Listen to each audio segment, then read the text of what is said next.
জবাব চাই, জাতিসংঘ নিয়োগ করো, ফিলিস্তিনে গণহত্যা বন্ধ করতে হবে। আজকে আমরা এখানে দাঁড়িয়েছি ফিলিস্তিনে যে গণহত্যা হচ্ছে, নারী পুরুষ শিশু উভয়কেই এখানে গণহত্যা হচ্ছে। এই গণহত্যা কেন হচ্ছে আর গণহত্যার পিছনে কারণটা কি, সেই কারণের জবাব চাই আমরা। আর হচ্ছে যে জাতিসংঘ নীরব কেন?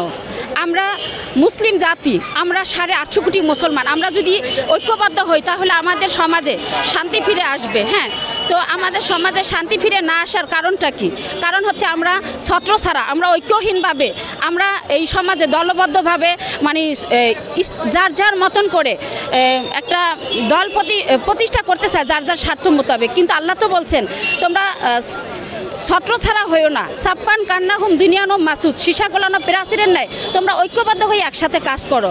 আজকে আমরা ঐক্যহীনভাবে আমরা দলাদলি করতেছি, তাই আমাদের মাঝে কোনো শান্তি নাই। অশান্তির মূল কারণ হচ্ছে কারণ আমরা নিজেদের মধ্যে হানাহানি করার কারণে আজকে অন্য জাতি আমাদেরকে পেয়ে পড়ছে। তো অন্য জাতি পেয়ে পড়ছে, ঠিক আছে, নো সিয়া নো সুন্নি। আমরা চাই সকলে মিলে দলমত নির্বিশেষে ঐক্যবদ্ধ হয়ে এই সমাজ থেকে আগ্রাসন, জঙ্গিবাদ, সন্ত্রাস এবং দাজ্জালীয় সভ্যতাকে নির্মূল করে আল্লাহর জমিনে আল্লাহর ন্যায় এবং সত্য দিন প্রতিষ্ঠা করতে।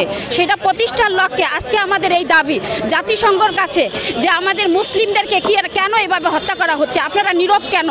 আমরা সকলে মিলে ঐক্যবদ্ধ হতে চাই, আল্লাহর জমিনে আল্লাহর দিন প্রতিষ্ঠা করতে চাই।